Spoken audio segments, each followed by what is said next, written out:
കഥ തുടരുന്നു. അയാൾ ഒരു കൈവെള്ളം അവളുടെ നേരെ കോരിയൊഴിച്ചു. ഗോതമ്പ് നിറമുള്ള ഉടലിൽ അത് വീണ് ചിതറി. ഒരു തുള്ളി അവളുടെ കഴുത്തിലൂടെ നീല ഞരമ്പുകളിൽ കൂടി താഴേക്കൊഴുകി. നെഞ്ചിലെ ഇരു കുന്നുകളുടെയും ഇടയിലൂടെ അത് കാട്ടരുവി പോലെ താഴേക്ക് കുതിക്കുന്നത് അയാൾ അതിരറ്റ വികാരവായ്പോടെ നോക്കി നിന്നു. വയറിലെ രോമരാജികളുടെ പൊന്തക്കാട്ടിലൂടെ അത് പൊക്കിൽ കുഴിയിലേക്ക് പതിക്കുന്നത് അയാൾ മനക്കണ്ണുകൊണ്ട് കണ്ടു. കടലാസ് താഴെ വെച്ച് സോമനാഥ പണിക്കർ സാർ തലകുടഞ്ഞ നീരസം പുറത്തിട്ടു. പോരാ, തീരെ പോരാ. കാവ്യഭംഗിയില്ല. വികാരപ്പെരുക്കമാണ് പ്രധാനം. വായിക്കുന്നവൻ്റെ ചോര പതഞ്ഞുയരണം, നെഞ്ചു പടപടാൻ പിടിക്കണം. സരസിയിൽ കഥ എഴുതി കൊടുത്താൽ അധികം പണം ലഭിക്കുമെന്ന രഹസ്യ വാഗ്ദാനത്തിൽ മോഹിതനായി ഞാൻ നടത്തിയ ആദ്യ ശ്രമം പൊളിഞ്ഞതിൽ സങ്കടം തോന്നി. പണിക്കരുടെ തള്ളവിരലിനും ചൂണ്ടുവിരലിനും ഇടയിൽ ശ്വാസം മുട്ടുന്ന മൂക്കിപ്പൊടിയുടെ വിമ്മിട്ടം എന്നിലേക്കും പകർന്നു. ഇനി ഭാവനയുടെ കാര്യം എടുത്താൽ തന്നെ ഇതിൽ അത് തെല്ലുമില്ല, ഒട്ടും മൗലികവുമല്ല. സ്ഥിതാക്ഷണം പക്ഷമസു താടിദാതര എന്ന് തുടങ്ങുന്ന കുമാരസംഭവത്തിലെ പുതുമഴയുടെ കോപ്പി തന്നെയാണിത്. താൻ കാളിദാസിൻ്റെ കൃതികൾ വായിച്ചിട്ടുണ്ടോ? ഉവ്, വായിക്കുന്നതിൽ കുഴപ്പമില്ല. എഴുതുമ്പോൾ അത് മറക്കണം. കാളിദാസിൻ്റെ ഇതേ കവിത വയലാർ രാമവർമ്മ മിനുക്കിയത് താൻ കേട്ടിട്ടുണ്ടോ? ഇല്ല, കേൾക്കാതിരിക്കാൻ വഴിയില്ല. സിനിമാ പാട്ടാണ്. ഭൂമിദേവി പുഷ്പിണിയായി എന്ന സിനിമയിലെ യേശുദാസ് പാടിയ പനിനീർ മഴ എന്ന പാട്ട്. കൺപീലികളിൽ തങ്ങി, ചുണ്ടിലെ കമലക്കൂമ്പുകൾ നുള്ളി, മാറിൽ പൊട്ടിത്തകർന്നു ചിതറി, മധുരോമങ്ങളിലിടറി, പൊക്കിൾ കുഴിയൊരു തടാകമാക്കി മാറ്റിയ പവിഴമഴത്തുള്ളി എന്നാണ് വരി. അതുതന്നെയല്ലേ താനും എഴുതി വച്ചേക്കുന്നേ? പണിക്കർ സാർ നിർദ്ദയം കടലാസ് ചുരുട്ടിക്കൂട്ടയിലിട്ടു. തനിക്ക് എഴുതാൻ ഫ്ലേവറുണ്ട്. ചിലപ്പോൾ നോവലും കവിതയുമൊക്കെ പറ്റുമായിരിക്കും. ശബ്ദമടക്കി അയാൾ കാതിനരികിലേക്ക് ചുണ്ടു അടുപ്പിച്ചു. ഇത് സാധനം അതല്ല, വികാരം കൊണ്ടുള്ള കളിയാ.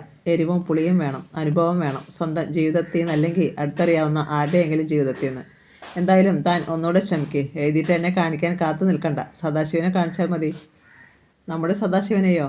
അതേടോ, അവനാ ഇതിൻ്റെ ആശാൻ. ലോകത്തുള്ള എല്ലാ തുണ്ടുവാരികയും മുടങ്ങാതെ വായിക്കുന്നവനാ.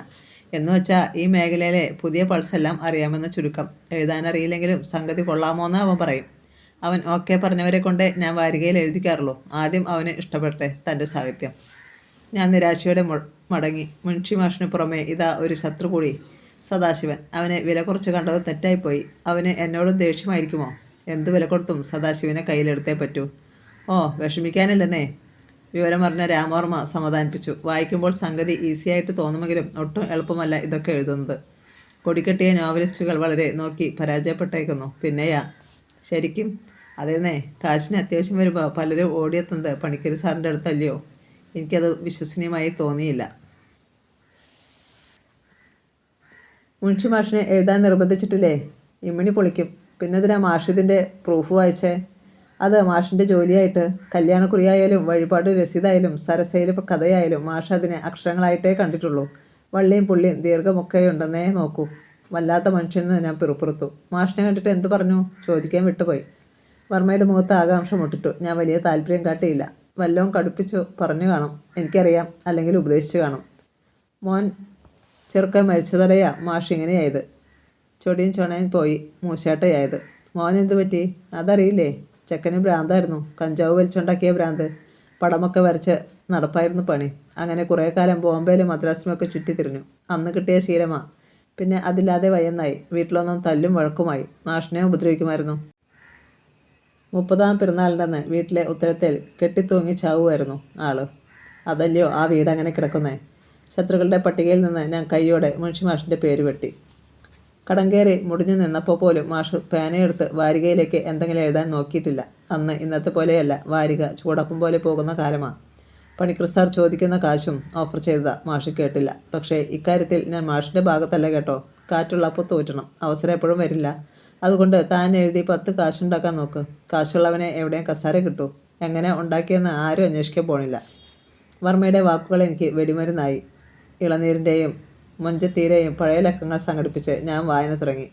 ഒഴിവു നേരങ്ങളിൽ കുളിക്കടവിലെ സുന്ദരിമാരെ സ്വപ്നം കണ്ടു. അവർ തുണി പറിച്ചെറിഞ്ഞ് ഭാവനയുടെ നീർപ്പരപ്പിൽ നീന്തി തുടിച്ചു. കേശുവിന് ഇപ്പോൾ ഒരു സ്നേഹവുമില്ല. രാത്രി സാരിയുടെ സങ്കടം നനവുള്ള സ്വരം നുള്ളി നോവിച്ചു. എന്നെ തീരെ മൈൻഡ് ചെയ്യുന്നില്ല. എപ്പോഴും ആലോചനയാണ്. എന്താ ഇത്ര ആലോചിക്കാൻ? ആലോചിക്കാനൊന്നുമില്ലേ? ഞാൻ നെറ്റിച്ചുളിച്ചു. വെറുതെ ആലോചിച്ചിട്ട് എന്താ? ജീവിതം അതിൻ്റെ വഴിക്ക് പോകും, അവൾ നിസ്സാരമായി പറഞ്ഞു. അതിൻ്റെ വഴിക്ക് പോയതിൻ്റെയാ നമ്മളിപ്പോൾ അനുഭവിക്കുന്നത്. ഇപ്പോൾ വേണ്ടെന്ന് തോന്നുന്നുണ്ടോ? സാരിയുടെ കണ്ണു നിറഞ്ഞു.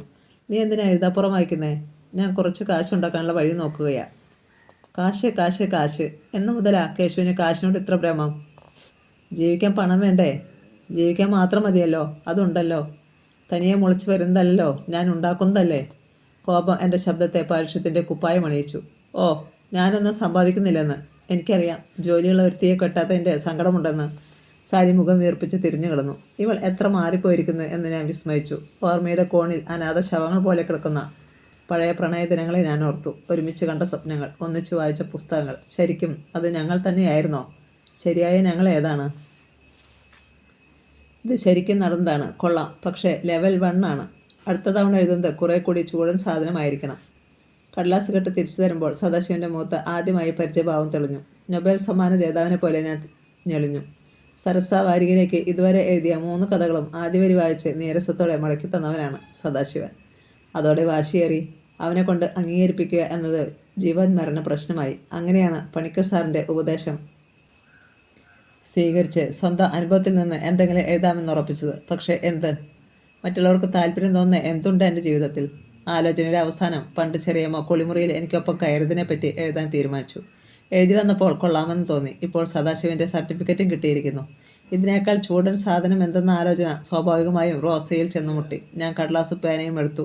റോസയുടെ പേര് മാറ്റിയില്ല. അവർ ഒരിക്കലും ഇത് കാണാൻ പോകുന്നില്ല. അല്ലെങ്കിലും PK പൂങ്കുന്നം എന്ന പേരിൽ ഒളിഞ്ഞിരിക്കുന്നത് ഞാനാണെന്ന് ആരും അറിയാൻ പോകുന്നില്ല. എഴുതി പകുതിയായപ്പോഴാണ് പിന്നിൽ സാരിയുടെ ശബ്ദം കേട്ടത്. ഞാൻ തിടുക്കത്തിൽ കടലാസ് പഴയൊരു വാരികയിൽ ഒളിപ്പിച്ച് മേശയിൽ തിരുകി. പക്ഷേ അവളത് കണ്ടു. എന്താ ഒരു കള്ളത്തരം? ഒന്നുമില്ലെന്ന് നല്ല പിള്ള ചമഞ്ഞു. ഈയിടെയായി കേശു എന്തൊക്കെയോ വിളിക്കുന്നുണ്ട്. എന്തിനെങ്ങനെയൊക്കെ? അവളുടെ കണ്ണു നിറഞ്ഞു. വിവാഹശേഷം സാരിക്ക് വന്ന പ്രധാന മാറ്റങ്ങളിലൊന്നാണിത്. അവൾ ആഗ്രഹിക്കുന്ന സമയത്ത് കണ്ണീർ വരും. എൻ്റെ ചുണ്ടൊന്ന് കോടിയാൽ, കണ്ണ് ഇത്തിരി മുഴുപ്പിച്ചാൽ, ശബ്ദം ഇത്തിരി ഉയർന്നാൽ കണ്ണീരൊഴുക്കി തുടങ്ങും. സാലി അരികിലെത്തി മേശവലിപ്പിനുള്ളിൽ കൈ കടത്താൻ ശ്രമിച്ചത് തടഞ്ഞതോടെ കരച്ചിലിൻ്റെ 2ാം ഘട്ടം പിറവിയെടുത്തു. നീ കാണേണ്ടതല്ല. ഞാൻ മേശവലിപ്പ് വീണ്ടും അടയ്ക്കാൻ ശ്രമിച്ചു. എന്താ ഞാൻ കണ്ടാൽ? സാലി കൈയെടുക്കാൻ കൂട്ടാക്കിയില്ല. ഒന്നുമില്ല സാലി, ഒരു വാരികയാണ്. പിന്നെന്തിനാ നീ ഒളിക്കുന്നത്? ആ ചോദ്യത്തിന് മറുപടിയില്ലായിരുന്നു. അവൾ വാരിക കണ്ടെടുത്ത് മറിച്ചു നോക്കി. അയ്യേ, നീ ഇതാണോ കേശു വായിക്കുന്നത്? ഇത്ര വൃത്തികെട്ടവനാണോ നീ? നിനക്ക് എന്തിൻ്റെ കുഴപ്പമാ? അവളുടെ ശബ്ദം ഉയർന്നു. ഇത് അതൊന്നുമല്ല, നീ അതിങ്ങ് തന്നേ. ഞാൻ അവളുടെ കയ്യിൽ നിന്ന് വാരിക പിടിച്ചു വാങ്ങാൻ ശ്രമിച്ചു. എന്തല്ലെന്ന്? ഇതൊരു മനോരോഗമാണ് കേശു, നീ സീരിയസ് ആയി എടുക്കണം. നെഞ്ചത്ത് തേൾക്കുത്തിയ മട്ടിൽ മാറിടം കാട്ടി. ചുണ്ടു കടിച്ചു നിൽക്കുന്ന മദാലസയുടെ മുഖചിത്രം പിടിവലിക്കിടയിൽ അടർന്ന് നിലത്തു വീണു. അതെടുക്കാൻ കുനിയുമ്പോഴാണ് വാരികയുടെ ഉള്ളിൽ ഒളിച്ചിരിപ്പ് വച്ചിരിക്കുന്ന കഥാ സരിസാഗരം പുറത്തേക്ക് പാറിയത്. കർത്താവേ, നീ അതിൽ എഴുതാനും തുടങ്ങിയോ? സാലി കടലാസിൽ നോക്കി തലയ്ക്ക് കൈവച്ചു. സംഗതി കൈവിട്ടു പോയെന്ന് ഉറപ്പായി. ആയുധം നഷ്ടപ്പെട്ട പോരാളിയെപ്പോലെ ഞാൻ നിശബ്ദനായി കസേരയിൽ വന്നു വീണു. വായിക്കുന്തോറും സാലിയുടെ കണ്ണുകൾ ചെറുതായി വന്നു. അമേദ്യം ചവിട്ടിയതുപോലെ ചുണ്ടുകളിൽ അറപ്പും അവജ്ഞയും നിറഞ്ഞു. ആദ്യത്താൾ വായിച്ചു തീർന്നതും അവൾ നെഞ്ചത്തടിച്ച് കിടക്കയിലേക്ക് വീണു. റോസ, നിന്റെ മനസ്സിൽ ഇപ്പോഴും അവരാണോ? പണ്ട് തങ്കമ്മയാറ്റി പറഞ്ഞപ്പോൾ ഞാൻ വിശ്വസിച്ചില്ല. എങ്ങനെയാടാ അമ്മയുടെ പ്രായമുള്ള അവരുമായിട്ട് ഇങ്ങനെയൊക്കെ? ഇത് കഥയില്ലടി. ഓ, അങ്ങനെ കരുതാൻ ഞാൻ 2ാമത് ജനിക്കണം. സാലി പ്ലീസ്, നീ ഞാൻ പറയുന്നതൊന്ന് കേൾക്ക്. ചുമലിൽ തൊടാനാഞ്ഞ എൻ്റെ കൈ തട്ടിയെറിഞ്ഞ് അവൾ അലറി. ഇനി എന്നെ തൊട്ടു പോകരുത്, വൃത്തികെട്ടവൻ. ഇടിമുഴക്കം ഉടനെ ശമിക്കുന്ന ലക്ഷണമില്ലെന്ന് തോന്നിയതിനാൽ ഞാൻ ബാൽക്കണിയിൽ ചെന്നിരുന്ന് സിഗരറ്റിന് തീ കൊളുത്തി. അവൾ കാണുകയെ വലിക്കാറില്ലായിരുന്നു. ഇനി പേടിച്ചിട്ട് കാര്യമില്ലെന്ന് കാതിൽ പറഞ്ഞ്. കാറ്റ് പുകമണവും പേറി അകത്തേക്ക് പറന്നു. അടുത്ത നിമിഷം വാതിൽക്കൽ സാലി അലറി തുള്ളിയെത്തി. നീ ഇതും തുടങ്ങിയോ? എനിക്കിതിൻ്റെ മണം പിടിച്ചാൽ ഓക്കാൻ വരും. പണ്ടേ പറഞ്ഞിട്ടുള്ളതല്ലേ. പണ്ടിങ്ങനെ എന്തെല്ലാം പറഞ്ഞിരിക്കുന്നു? ഞാൻ പരിഹാസത്തോടെ പിറുപിറുത്തു. പണ്ടെന്ന് വെച്ചാൽ അങ്ങ് ദിനോസറിൻ്റെ കാലത്തൊന്നും തോന്നുമല്ലോ നീ പറയുന്നത് കേട്ടാൽ. നിനക്കതൊന്നും കാര്യമില്ലായിരിക്കും. ചിലപ്പോൾ നീ അതൊക്കെ മറന്നു കാണും, എനിക്കറിയാം. നീ ഒന്നും മിണ്ടാതിരിക്കും സാലി, ഇത്തിരി സമാധാനത്താ. കർത്താവേ, ഞാനിപ്പോൾ സമാധാനക്കേടുമായി അല്ലേ? കൊള്ളാം. ഒന്ന് ചോദിച്ചോട്ടെ കേശു, എനിക്കില്ലാത്ത എന്താണ് ആ റോസയെന്ന് പറയുന്ന പെണ്ണും പിള്ളയ്ക്കുള്ളത്? അറിയാൻ വയ്യാണ്ട് ചോദിക്കുക. ഭാര്യയെ കെട്ടിപ്പിടിച്ച് കിടന്നുറങ്ങുമ്പോഴും അവരെ ഓർത്തിരിക്കാൻ വേണ്ടി എന്ത് സ്പെഷ്യാലിറ്റിയാ അവർക്കുള്ളേ? ഒന്ന് പറയൂ പ്ലീസ്. സാലി കരച്ചിലിൻ്റെ പെരുമരം മറിച്ചിട്ടു. ഇലച്ചാർത്തുകൾ ഉലഞ്ഞു. വേരുകളിൽ നിന്ന് അവസാനത്തെ മണ്ണും പൊടിഞ്ഞു വീണപ്പോഴേക്കും രാത്രിയായി. ആദ്യമായി അന്ന് ഞങ്ങൾ 2 മുറികളിൽ ഉറങ്ങി. പിറ്റേന്ന് മുതൽ അവളെന്നെ ഗൗനിക്കാതായി. ഞാൻ വീട്ടിലുണ്ടെന്ന തോന്നലേ അവൾക്ക് നഷ്ടപ്പെട്ടു. ഞാനും തോറ്റു കൊടുക്കാൻ പോയില്ല. സദാശിവനിൽ നിന്ന് സംഘടിപ്പിച്ച സരസയുടെയും മൊഞ്ചത്തിയുടെയും ഇളനീരിൻ്റെയും പഴയ ലക്കങ്ങൾ എൻ്റെ മേശപ്പുറത്ത് പരസ്യമായി അട്ടിയടുക്കി വെച്ചു. എഴുതിയ എല്ലാ കഥകളും റോസമ്മയെ നായികയാക്കി. അതെല്ലാം സാലി കാണാൻ പാകത്തിൽ മേശപ്പുറത്ത് നിർത്താനും മറന്നില്ല. പക്ഷേ സാലി ഒരിക്കൽ പോലും പിന്നീട് എൻ്റെ മുറിയിലേക്ക് വന്നില്ല. ഞങ്ങളുടേതായിരുന്ന ലോകം അവളുടേതും എൻ്റേതുമായി പിരിഞ്ഞു. മുറിച്ചിട്ട മണ്ണിര രണ്ടു ദിശകളിലേക്ക് എഴുതുപോലെ ഞങ്ങൾ സഞ്ചരിച്ചു. കൂട്ടിമുട്ടുന്ന ഒരേ ഇടം അടുക്കളയായിരുന്നു. അവിടെയും പലപ്പോഴും ഞാൻ ചെല്ലുമ്പോഴേക്ക് സ്വന്തം ഭക്ഷണം പൊതിഞ്ഞു കെട്ടി അവൾ ലൈബ്രറിയിലേക്കോ റിസർച്ച് ഗൈഡിനരികിലേക്കോ പോയിട്ടുണ്ടാകും. എന്താണ് പ്രശ്നം? ഒരു ദിവസം കണ്ണുകളിൽ ചോദ്യചിഹ്നമുയർത്തി കാത്ത എന്നെ വഴിയിൽ തടഞ്ഞു നിർത്തി. എന്തു പ്രശ്നം? ഓ, ആർക്കും ഒന്നും അറിയാത്ത പോലെ. നീയും കെട്ടിയോളും തമ്മിൽ എന്താ പ്രശ്നമെന്ന്. ഏതാ നിന്റെ പുതിയ പെണ്ണ്? വേണ്ടാത്തത് പറയാതെ. എനിക്കറിയാം നിന്റെ കഥയൊക്കെ. പഴയ ചരക്ക് എവിടെ ഉണ്ടെന്നും അറിയാം. ആര്? റോസ. അല്ലാതെ ആര്? എവിടെയാ അവർ? കണ്ടോ, മുഖം മാറിയത് കണ്ടോ? നേര് പറ. അവളാണോ നിങ്ങളുടെ ഇടയിലെ പ്രശ്നം? ഞാൻ മുഖം കുനിച്ചു. അവളൊരു ദിവസം നിന്നെ തിരക്കി ഇവിടെ വന്നായിരുന്നു. എന്ന്? കുറേയായി. നീ കുടുംബമായിട്ട് താമസിക്കുക, ശല്യപ്പെടുത്തരുതെന്ന് തങ്കമ്മ ആൻറ്റി വഴക്കു പറഞ്ഞു വിട്ടു. എന്നിട്ട് എങ്ങോട്ടാ പോയേ? തിരക്കിയിട്ട് കാര്യമില്ല. അവർ മറുനാട്ടിലേക്കാണ് പോയേക്കുന്നത്. ദുബായിലെങ്ങാണ്ട് വീട്ടുജോലിക്ക്. അവസാനമായിട്ട് നിന്നെ കാണാൻ വന്നതാ. വലിയ സ്നേഹമായിരുന്നു നിന്നോട്, അല്ലയോ? പാവം. എൻ്റെ കണ്ണു നിറഞ്ഞു. പ്രണയം ഒരു പായ്ക്കപ്പലാണ്. കടൽ കോളുകളെയും കൊടുങ്കാറ്റിനെയും അതിജീവിച്ച് ജീവിതത്തിൻ്റെ കരയണയാൻ വെമ്പുന്നവരെ കാത്തിരിക്കുന്ന കപ്പൽ. ചിലപ്പോൾ പാറക്കെട്ടിൽ ഇടിച്ചു തകരാം, അല്ലെങ്കിൽ കര കാണാത്ത സങ്കടത്തിൽ ആത്മാഹൂതി ചെയ്യാം. കര തൊട്ടാലോ പിന്നെ യാത്രക്കാർക്ക് കപ്പൽ ആവശ്യമില്ലാത്തതായി. പണ്ടാരോ പറഞ്ഞിട്ടില്ലേ, കൊടുമുടി കയറും വരെ മാത്രമേയുള്ളൂ എന്ന് ആവശ്യമെന്ന്. അത് കഴിഞ്ഞാൽ തീർന്നു കമ്പം. നിന്റെ കാര്യമല്ല ഞാൻ പറഞ്ഞത്, പൊതുവെ പറഞ്ഞതാ. സൗന്ദാത പണിക്കർ സാർ ഉപദേശിച്ചു. കൗമാരത്തിൻ്റെ വികാരങ്ങളെ കച്ചവടച്ചരക്കാക്കുന്നവൻ്റെ സുവിശേഷ പ്രമാണങ്ങൾ എന്നെ മടുപ്പിച്ചു. അയാൾക്കറിയാത്തതായി ഒന്നുമില്ല. കാളിദാസൻ മുതൽ വിക്ടർ യുഗോ വരെ, കഥകളി പദം മുതൽ സിനിമാ പാട്ട് വരെ. ഞാൻ കോട്ടുവായിടക്കി പതിവില്ലാത്ത സ്നേഹപ്രകടനമായി അയാളെന്നെ ക്ഷണിച്ചിരുത്തിയതായിരുന്നതിനാൽ ക്ഷമയോടെ കാത്തു. മോനെ, നീ കൊള്ളാം. അന്നേ ഞാൻ പറഞ്ഞില്ലേ നിനക്ക് എഴുത്തിൻ്റെ ഫ്ലേവർ ഉണ്ടെന്ന്. സദാശിവൻ പറയുന്നത് നിൻ്റേത് പുതിയ പിള്ളേരുടെ ഭാഷയാണെന്നാ. നമ്മുടെ വാരികയുടെ സർക്കുലേഷനും നീ എഴുതി തുടങ്ങിയ പിന്നെ കൂടി. തൊഴിലാളികളെ പീഡിപ്പിക്കുന്ന മുതലാളിയല്ല ഞാൻ. അതാ എല്ലാം തുറന്നു പറയുന്നത്. പണിക്കർ സാർ എൻ്റെ കയ്യിൽ പിടിച്ചു. സത്യം പറയാമല്ലോ, നിന്നെ വച്ചുകൊണ്ട് ഞാൻ ചില സ്വപ്നം കാണാൻ തുടങ്ങി. എൻ്റെ കൈപ്പടത്തിനു മേൽ അടയിരുന്ന അയാളുടെ കൈ വയസ്സൻ ഞണ്ടിനെ പോലെ വിറയ്ക്കുന്നുണ്ടായിരുന്നു. എന്ത് സ്വപ്നം? വാക്കുകളെ സ്വപ്നപേടകൻ രണ്ടായി പിളർത്തിയാണ് പുറത്തേക്കിട്ടത്. മറുപടി തരും മുൻപ് മേശ തുറന്ന് പണിക്കർ സാർ ഒരു കവർ പുറത്തെടുത്തു. ഞാൻ നന്നാവുമ്പോൾ കൂടെയുള്ളവരും നന്നാവണം. അതുകൊണ്ട് ഇതിരിക്കട്ടെ. 5000 രൂപയുണ്ട്. ഇത്രയും കാശോ? എന്തിനാ ഇത്? നിനക്കുള്ള അഡ്വാൻസ്. നോവൽ എഴുതാൻ. നോവലോ? അതേന്നേ. വാരികയിലെ തുടരനേക്കാൾ നല്ല വഴി ഇനിയുള്ള കാലത്ത് പുസ്തകമായിട്ട് ഇറക്കുന്നതാ. ഏതു കാലത്തും വിൽക്കാം, കാലത്തിനൊപ്പിച്ച് പുതുക്കാം, പുതിയ പതിപ്പിറക്കാം. അധികം വലിച്ചു നീട്ടരുതെന്ന് മാത്രം. എന്താണെന്ന് വെച്ചാൽ പിള്ളേർക്ക് പുസ്തകം അരയിൽ ഒളിപ്പിച്ചു വയ്ക്കാൻ പറ്റണം. പക്ഷേ നിനക്ക് പറ്റും, അതെനിക്കുറപ്പാ. അല്ലെങ്കിൽ ഇത്രയും തുക അഡ്വാൻസ് തരുമോ? നോവൽ, പുസ്തകം എന്നൊക്കെ കേട്ട് പേടിക്കണ്ട. കഥ ഞാൻ പറയാം. 2 ഭാര്യമാരുള്ള ഒരുത്തൻ, പേര് ചന്ദ്രൻ. ഭർത്താവിനെ വശീകരിക്കാൻ 2 പെണ്ണുങ്ങളും നടത്തുന്ന മത്സരം. പഴയ സിനിമകളിൽ നൃത്ത മത്സരം കണ്ടിട്ടില്ലേ? അതുപോലൊരു രതി മത്സരം. 2 പേരുടെയും തന്ത്രങ്ങൾ വ്യത്യസ്തമായിരിക്കണം. നോവലിൻ്റെ പേര് ഞാൻ തീരുമാനിച്ചിട്ടുണ്ട്. ചന്ദ്രോത്സവം. വീണ്ടും മേശ തുറന്നടഞ്ഞു. മുൻപിൽ ഒരു പുസ്തകത്തിൻ്റെ വർണ്ണക്കവർ. ആർക്കെ പൂങ്കുന്നം എന്ന അക്ഷരങ്ങൾക്ക് വല്ലാത്ത വലിപ്പം. വെറുതെ പറഞ്ഞതല്ലെന്ന് മനസ്സിലായില്ലേ? നിന്നിലുള്ള പ്രതീക്ഷ തന്നെ എൻ്റെ ഇൻവെസ്റ്റ്മെൻറ്റ്. ഇന്ന് തന്നെ എഴുതി തുടങ്ങിക്കോളൂ. കുറച്ച് ദിവസം ജോലിയിൽ നിന്ന് മാറി നിൽക്കണമെങ്കിൽ പറഞ്ഞാൽ മതി. എഴുതാനൊരു സ്ഥലം വേണോ? അതും ഏർപ്പാടാക്കാം. വീട്ടിലെ ബെഡ്റൂമിൽ വെച്ച് എഴുതാൻ പറ്റുന്ന സംഗതിയൊന്നുമല്ലല്ലോ ഇത്. അത് വേണ്ടി വരും. ഞാൻ പിറുപിറുത്തു. ഏത്? എഴുതാനുള്ള സൗകര്യമോ? എപ്പോഴേ റെഡി. ഈ നിമിഷം മുതൽ കഥ ആലോചിച്ച് തുടങ്ങിക്കോളൂ. 2 ഭാര്യമാർ, ഒരു ഭർത്താവ് എന്നല്ല, 2 പെണ്ണ്, ഒരു പുരുഷൻ. അങ്ങനെ വേണം ആലോചിക്കാൻ. വയലറ്റ് മുന്തിരിക്കുലകൾ നിറഞ്ഞ കിടക്കവിരിയിൽ എനിക്കിരുവശവും ഞാൻ ചെറിയമ്മയെയും റോസയെയും സങ്കല്പിച്ചു. അപ്പോൾ നെഞ്ചിലേക്ക് സാലി വന്നു വീണു. അവൾ കരയുകയായിരുന്നു. ഒരു പുരുഷൻ, 3 പെണ്ണ്. അങ്ങനെയായാൽ കുഴപ്പമുണ്ടോ? പണിക്കർ സാർ തന്ന കവർ കീശയിൽ വെച്ച് ഞാൻ ചോദിച്ചു. കുഴപ്പമില്ല, പക്ഷേ വിശ്വസനീയമായി അവതരിപ്പിക്കണം. 2 ഭാര്യമാരും ഒരു കാമുകിയും. അങ്ങനെയും ആലോചിക്കാം. ശരി. ഞാൻ കൈകൊടുത്ത് പിരിഞ്ഞു. പ്രൂഫ് റീഡറുടെ പതിവ് കസേരയിൽ വന്നിരിക്കുമ്പോൾ ലോകം മുഴുവൻ മാറിയതുപോലെ തോന്നി. മനസ്സാണ് കാഴ്ചയുടെ അളവുകോൽ തീരുമാനിക്കുന്നതെന്ന് തിരിച്ചറിഞ്ഞു തുടങ്ങുന്നു. അതോർത്തപ്പോൾ കൈപ്പടത്തിൽ വീണ്ടും പണിക്കർ സാറിൻ്റെ വിരലുകളുടെ വിറയൽ ഞാൻ അനുഭവിച്ചു. രാമവർമ്മ കൊണ്ടുവച്ചത് വായിച്ചു തിരുത്താനുള്ള സഞ്ജയന അറിയിപ്പായിരുന്നു. നിമിഷനേരം കൊണ്ട് അത് പൂർത്തിയാക്കി ഞാൻ വീണ്ടും നോവലിൻ്റെ ചിന്തയിൽ അലഞ്ഞു. എന്തു പറ്റി? രാമവർമ്മ എൻ്റെ കണ്ണിന് കുറുകെ കൈവീശി. എന്താ? മരിച്ചത് PK നാരായണനല്ലേ? DK നാരായണനല്ലല്ലോ. പ്രൂഫ് ചെയ്തു കൊടുത്ത കാർഡ് വാങ്ങി നോക്കി. ശരിയാണ്, എനിക്ക് തെറ്റ് പറ്റിയിരിക്കുന്നു. ഭാഗ്യത്തിന് പ്രസ്സിൽ കയറുന്നതിന് മുമ്പേ കണ്ടു. എന്താ പറ്റിയേ? അയാൾ പിടക്കോഴിയെ വളയുന്ന പൂവനെ പോലെ എനിക്കൊരു വലം വെച്ചു. ഞാൻ കണ്ടു. പണിക്കർ സാർ കവറൊക്കെ തരുന്നേ. നല്ല കാര്യമാണെങ്കിൽ എന്നോട് പറഞ്ഞുകൂടെ? പറയാമായിരുന്നു, ചർച്ച ചെയ്യാമായിരുന്നു. പക്ഷേ ഞാൻ പറഞ്ഞില്ല. പറയാൻ തോന്നിയില്ല. ആ നിമിഷം കമ്പോസ്റ്ററിനും ഭാവിയിലെ നോവലിസ്റ്റ് ആർക്കെ പോകുന്നതിനുമിടയിൽ വലിയ ദൂരമുണ്ടായിരുന്നു. 6-ാം ക്ലാസ്സിൽ പഠിക്കുമ്പോൾ ഒരിക്കൽ സ്കൂൾ വിട്ട് വരും വഴി എതിരെ ഒരു ജീപ്പ് അമിത വേഗത്തിൽ വരുന്നത് ഞാൻ കണ്ടു. ലക്ഷ്മണൻ എണ്ണാച്ചിയുടെ കാപ്പിക്കടയും മാർക്കോസിൻ്റെ റേഷൻ കടയും തകർത്ത് അത് കല്ലുവെട്ടാങ്കുഴിയിൽ മറിയുമെന്ന് ചുമ്മാ വിചാരിച്ചതേയുള്ളൂ. അത് തന്നെ സംഭവിച്ചു. അന്ന് രാത്രി മുഴുവൻ ഞാൻ പനിച്ചു കിടന്നു. കണ്ണടയ്ക്കുമ്പോഴെല്ലാം ജീപ്പ് എൻ്റെ നെഞ്ചിന് മുകളിൽ ഇരുമ്പിയുരുണ്ടു. പിന്നെ ഒരിക്കൽ തുലാമഴയും കണ്ട് വീട്ടുവരാന്തയിലിരിക്കുമ്പോൾ വടക്കേ മുറ്റത്തെ ശീമപ്ലാവ് പിഴുതു വീണേക്കുമല്ലോ എന്ന് വിചാരിച്ചു പോയി. രാത്രി അത് തന്നെ സംഭവിച്ചു. ഈ അനുഭവങ്ങൾ ഉള്ളിലുള്ളതുകൊണ്ടാണ് മഴ നനവുള്ളൊരു പകലിൽ ഹരിശ്രീ പ്രിൻറ്റേഴ്സിലേക്ക് ഉറക്കെ ചിരിച്ച് കയറി വന്ന ആ യുവതി തൻ്റെ ജീവിതത്തിലേക്ക് കൂടിയാണല്ലോ കയറി വരുന്നത് എന്ന് മനസ്സ് പറഞ്ഞത് കേട്ട് നെഞ്ചിടിപ്പേറിയതും ഉടൻ വിയർത്തതും. കൊത്തിപ്പറിക്കുന്ന നോട്ടം, കാന്തശക്തിയുള്ള ചിരി, കറുപ്പിൻ്റെ പീലി വിരിച്ച ഇടതൂർന്ന മുടി. ആദ്യ നോട്ടത്തിലെ അവൾ എന്നെ ആകർഷിച്ചു. പണിക്കർ സാറിന് മുന്നിലിരുന്നു സംസാരിക്കുന്നതിനിടെ പലതവണ അവൾ എന്നെ നോക്കി. ആദ്യമായി കാണുമ്പോഴും കാലങ്ങളായി പരിചയമുണ്ടെന്ന് തോന്നിപ്പിക്കുന്ന എന്തോ ഒന്ന് അവളിലുണ്ടായിരുന്നു. ആൾക്കൂട്ടത്തിന് നടുവിൽ നിന്ന് കൈ ഉയർത്തുന്നത് പോലെ ഇതാ ഞാൻ എന്ന് വിളിച്ചു പറയുന്ന സാന്നിധ്യ പ്രകടനം.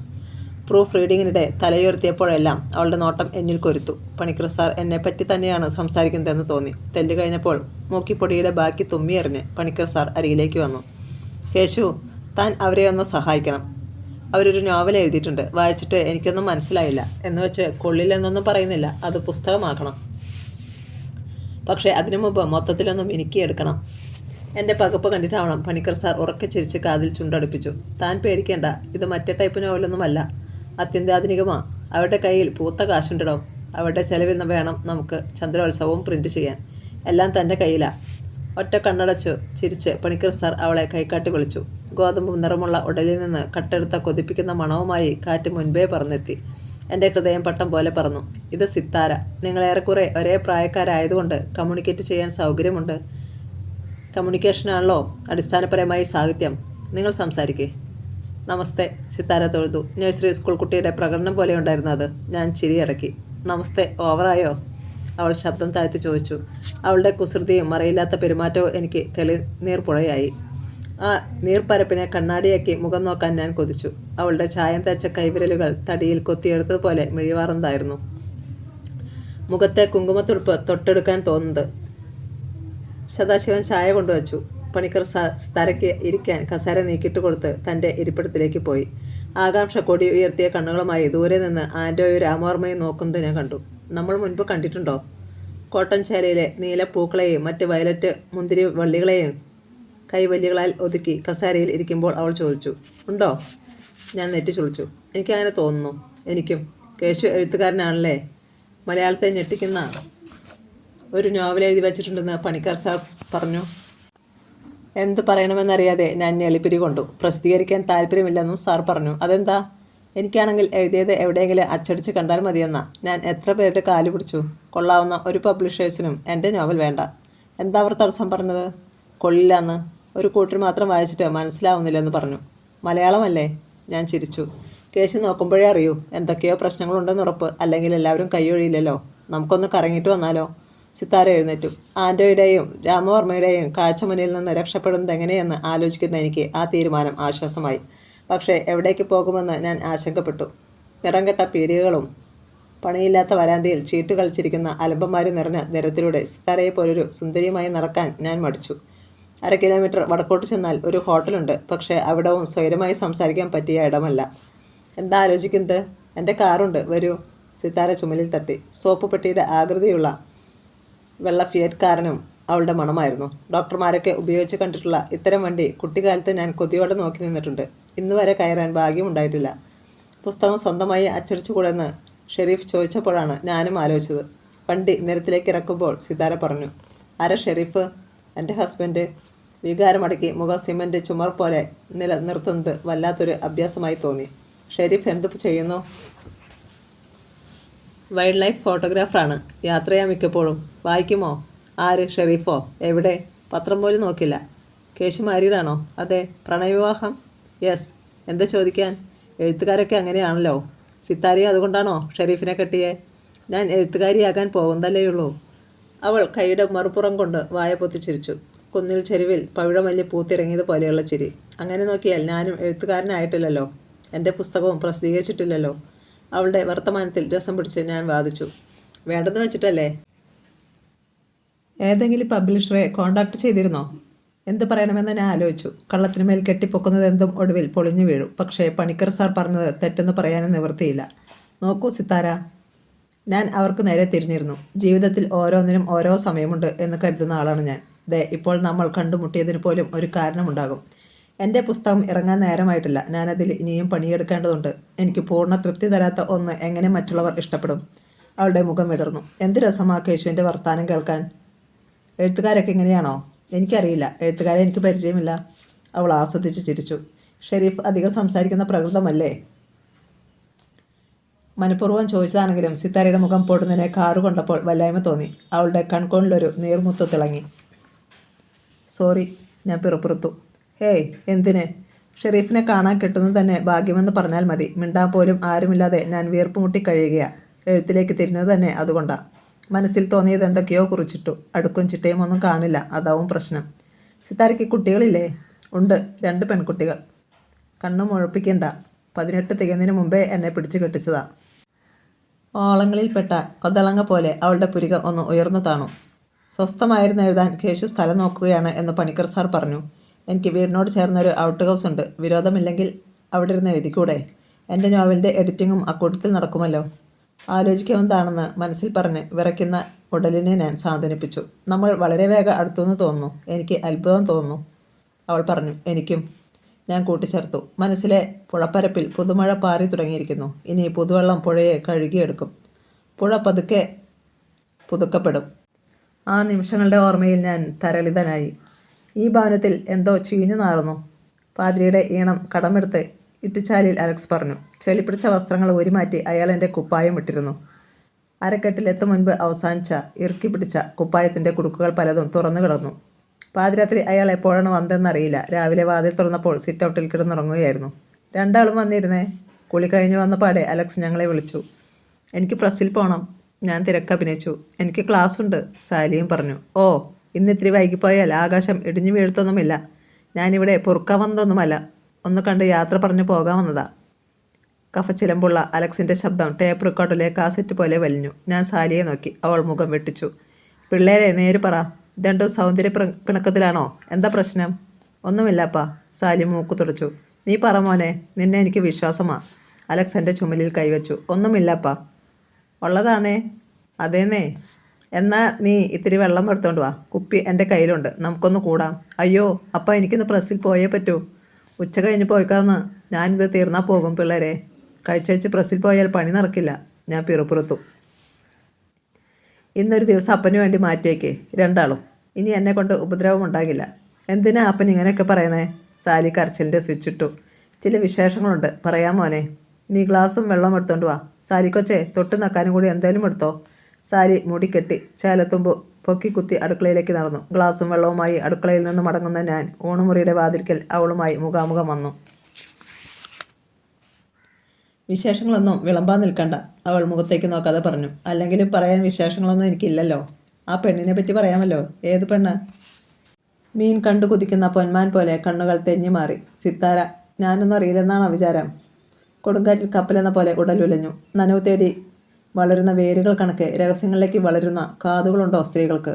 ഇന്ന് സിത്താരയുടെ വീട്ടിൽ ചെല്ലാമെന്ന് വാക്കു പറഞ്ഞതാണ്. ഭാഗ്യത്തിന് സിത്താരയ്ക്ക് വീട് പറഞ്ഞു കൊടുത്തിട്ടില്ല. അല്ലെങ്കിൽ സോപ്പ് പെട്ടിക്കാർ പഠിക്കൽ വന്നേനെ. അതോടെ എല്ലാം തീർന്നു കിട്ടിയാനെ. മക്കളെ വേഗം വന്നേ, തിരക്കുണ്ട്. അലക്സ് കൈകൾ കൂട്ടിയടിച്ച് പടക്കം പൊട്ടിച്ചു. എന്താ തിരക്ക്? എങ്ങോട്ടാ പോകുന്നെന്ന് പറഞ്ഞല്ലോ. എന്താ പരിപാടി? ഞാൻ ചോദിച്ചു. അതൊരു യാത്ര. പണ്ട് ആൾക്കാർ കാശിക്കൊക്കെ പോകത്തില്ലായിരുന്നോ? അതുപോലൊരു യാത്ര, മടങ്ങി വരാത്തത്. അപ്പൻ എന്തൊക്കെയാ പറയുന്നേ? അച്ചാറും തേങ്ങാപ്പൂളുമായി വന്ന സാലിയുടെ കണ്ണ് നിറഞ്ഞു. നീ എന്നത്തിനെ കൊച്ചക്കറിയുന്നേ? പ്രായമാവുമ്പോൾ എല്ലാവരും പോകുന്ന യാത്രയെ പറ്റിയാ പറയുന്നത്. നീ ഇരി. അലക്സ് ബലമായി സാലിയെ അരികിലെത്തി. പിന്നെ മടിക്കുത്തിൽ നിന്ന് ഒരു പൊതിയെടുത്ത് അഴിച്ചു. പ്ലാസ്റ്റിക് കവറിൽ ഭദ്രമായി സൂക്ഷിച്ച ഒരു സ്വർണ്ണമാല അലക്സ് നടുവിരലിൽ തൂക്കിയാട്ടി. നിന്റെ അമ്മച്ചിയുടെയാ? ഇതേയുള്ളൂ അവളുടേതായി. മോള് വച്ചത്. കാഴ്ച വ്യക്തമാക്കി സാലിയുടെ കണ്ണിലൂടെ നീരരുവി ഒഴുകി. എല്ലാം അപ്പം വിറ്റു തുലച്ചു. ഇത് പണയം വച്ചതേയുള്ളൂ, ഇപ്പോൾ എടുത്തു. വീടും പറമ്പും ബാങ്കുകാർ കൊണ്ടുപോയി. കൂട്ടിയും കിഴിച്ചു നോക്കിയപ്പോൾ ഇത്തിരി കാശ് ഇങ്ങോട്ട് കിട്ടി. അത് ബാങ്കിൽ കൊടുത്ത് ഇത് തിരിച്ചെടുത്തു. വീട് പോയോ കർത്താവേ? സാലി തലയിൽ കൈവച്ച് തളർന്നിരുന്നു. പോട്ടടി, അർഹിക്കാത്തതെല്ലാം പോയി തൊലയട്ടെ. എല്ലാം മണ്ണിലേക്ക് മടങ്ങേണ്ടതല്ലേ? എന്നാലും അപ്പാ ഇതിരി കടന്നു പോയി. സാലിയുടെ കരച്ചിൽ ഉച്ചത്തിലായി. മോങ്ങിക്കൊണ്ടിരിക്കാതെ തിന്നാൻ വല്ലതും ഉണ്ടാക്കു കൊച്ചേ. ഇന്നലെ അത്താഴ പട്ടിണിയാ. സാലി കണ്ണു തുറച്ചെഴുന്നേറ്റു. ചുമ്മാതാ. അവൾ പോയപ്പോൾ അലക്സ എന്നെ നോക്കി കണ്ണു ചിമ്മി. 2 ബുൾസയും 4 പൊറോട്ടയും തന്നതാ. പക്ഷേ ഇപ്പോൾ നേര് പറഞ്ഞാൽ വിശക്കുന്നു. വച്ചോണ്ടിരിക്കാതെ നീ ഇത് പിടിച്ചേ. അലക്സ് ഗ്ലാസ് എൻ്റെ കയ്യിൽ ബലമായി പിടിപ്പിച്ചു. ഞാൻ മടിച്ചു നിന്നു. കുടിക്കടാ. അയാളുടെ ശബ്ദമുയർന്നു. ഒറ്റ വലിക്ക് വിഴുങ്ങി. ഇതൂടെ പിടി. ഞൊടിയിട കൊണ്ട് വീണ്ടും ഗ്ലാസ് നിറച്ച് ചതുരംഗത്തിലെ നാടകീയമായ കരുനീക്കത്തെ അനുസ്മരിപ്പിക്കുന്ന മട്ടിൽ അയാൾ എൻ്റെ മുന്നിലേക്ക് നീക്കിവെച്ചു. ഞാൻ നെഞ്ചത്ത് കൈവച്ച് അതും വിഴുങ്ങി. ഇനി പറ, എന്താ ഇവിടുത്തെ പ്രശ്നം? എൻ്റെ കൊച്ചിനെ എന്തിനാ നീ കരയിച്ചേ? അയ്യോ ഒന്നുമില്ല. അവൾ ചുമ്മാ. 5 വിരലും കരണത്ത് പതിഞ്ഞു. ഗ്ലാസും കുപ്പിയും മറിച്ചിട്ട് ഞാൻ ചടഞ്ഞു വീണു. ഒന്നുമില്ലാഞ്ഞിട്ടാണോടാ അവൾ മുഴുവൻ നേരം കരയുന്നത്? എൻ്റെ കൊച്ചിനെ കരയിക്കില്ലെന്ന് പറഞ്ഞിട്ടല്ലേടാ ഞാൻ അവിടെ കൈ പിടിച്ചു തന്നത്. ശബ്ദം കേട്ട അകത്തു നിന്ന് സാലി ഓടിയെത്തി. കൈക്കുത്തി എഴുന്നേൽക്കാൻ ശ്രമിച്ച എന്നെ മദ്യലഹരിയും നാണക്കേടും ചേർന്ന് വീണ്ടും വലിച്ചു താഴ്ത്തിട്ടു. സാലിയുടെ കണ്ണുകളിൽ തെല്ലും നനവില്ലെന്ന് കണ്ട് കൺകോണിലൂടെ കണ്ട് ഞാൻ പല്ലു കടിച്ചു. തരവഴിത്തരം കാണിച്ച ചവിട്ടി കൂട്ടു ഞാൻ. അലക്സ് കാലുകൊണ്ട് കുപ്പിക്കൊരു തട്ടുകൊടുത്തു. അത് സംസ്ഥാപരാധവും വിളിച്ചു പറഞ്ഞ് നിലത്തുകൂടി ഉരുണ്ട് ചുമരിൽ ചെന്നിടിച്ചു വട്ടം വക്കുപൊട്ടി. കമ്പികൾക്കിടയിലൂടെ പുറത്തേക്ക് വീണു. ഇട്ടിച്ചാൽ അലക്സിനെ അവസാനമായി കണ്ട ദിവസമായിരുന്നു അത്. ഞാൻ എഴുന്നേറ്റ് മുഖം കഴുകി മുറിയിൽ പോയി കതകടച്ചു. അപ്പനും മകളും കൂടി എന്തൊക്കെയോ കുശുക്കുശുക്കുന്നുണ്ടായിരുന്നു. വാതിൽ വലിച്ചടയുന്ന ശബ്ദം കേട്ടു. ജനാലയിലൂടെ നോക്കുമ്പോൾ കൈകൾ ആഞ്ഞു വീശി അലക്സ് പടിയിറങ്ങുന്നു. 1.5 ആഴ്ച കഴിഞ്ഞപ്പോൾ ഉറക്കച്ചടവുള്ള കണ്ണുകളുമായി ഒരു പോലീസുകാരൻ വീട്ടിലെത്തി. ഈ കുപ്പായം നിങ്ങളുടെയാണോ? ചെളിപ്പുരണ്ട ഒരു തുണ്ടു തുണി അയാൾ എനിക്ക് നീട്ടി. തീവണ്ടി തട്ടി ഒരു അജ്ഞാത ജഡം മോർച്ചറിയിൽ വന്നിട്ടുണ്ട്. അപ്സര ടൈലേഴ്സിൽ തയ്പ്പിച്ച ഷർട്ടായിട്ടിരിക്കുന്നത്. അവിടെ ചോദിച്ചപ്പോൾ അകത്ത് കൈയും കാലുമിട്ട് ഒരു കരച്ചിൽ കുതറി. ഒരു കുപ്പി നിലത്ത് വീണുടയുന്നത് കേട്ടു. ഞാൻ ഉൾക്കാതു പൊത്തി. അപ്പൻ അപ്പനും മക്കളും മക്കളുമാ. സങ്കടം വരുമ്പോൾ ആദ്യം മക്കൾ അമ്മയെ വിളിക്കും. അമ്മയില്ലെങ്കിൽ തീർച്ചയായും അപ്പനെ തന്നെ വിളിച്ചു കാണും. സദാശിവൻ വടിവില്ലാത്ത അക്ഷരങ്ങളുടെ കൂട്ടുപിടിച്ച് എന്നെ പിന്തുണച്ചു. ആണേ, അപ്പോൾ ഇട്ടിച്ചാൽ അലക്സ് വെറുതെ വന്ന് കയറിയതായിരിക്കില്ലല്ലോ? ഞാൻ ചോദിച്ചു. ഇല്ലെന്നേ, സാലി വിളിച്ചു വരുത്തിയതായിരിക്കും. അതാ ഞാൻ പറഞ്ഞേ, എൻ്റെ കെട്ടിയോള എന്നെ തല്ലിച്ചതച്ചതെന്ന്. മതി, സാറിന് ഇന്ന് കുടിക്കണ്ട. സദാശിവൻ എന്നെ പിടിച്ചു പൊക്കി നേരെ ഇരുത്തി. ഉച്ചതിരിഞ്ഞപ്പോൾ തുടങ്ങിയ കുടിയാണ്. സദാശിവനാണ് ഇപ്പോൾ എൻ്റെ ഉപദേശകൻ. മുഖത്ത് നോക്കാതെയും അയവെട്ടിയും നടക്കുന്ന രസികനല്ല. കള്ളകത്ത് ചെന്നാൽ അവൻ പാട്ടുപാടും, ചുവട് വയ്ക്കും, തെറിക്കഥകൾ കുടഞ്ഞിടും. പണ്ട് വായിച്ച ഇളനീർ ലക്കങ്ങളിലെ വികാരനിർഭരമായ രംഗങ്ങൾ ഭാവചാരുതയോടെ അവതരിപ്പിക്കും. ഇനി എന്തെന്നറിയാതെ നോവലെഴുത്ത് മുടങ്ങുമ്പോൾ സദാശിവനാണ് അനന്ത സാധ്യതകളിലേക്ക് എന്നെ കൈപ്പിടിച്ച് നടത്തുന്നത്. ഒരിക്കലും ഞാൻ ആലോചിക്കുക പോലും ചെയ്യാത്ത കഥാമുഹൂർത്തങ്ങൾ അതിൽ കാണും.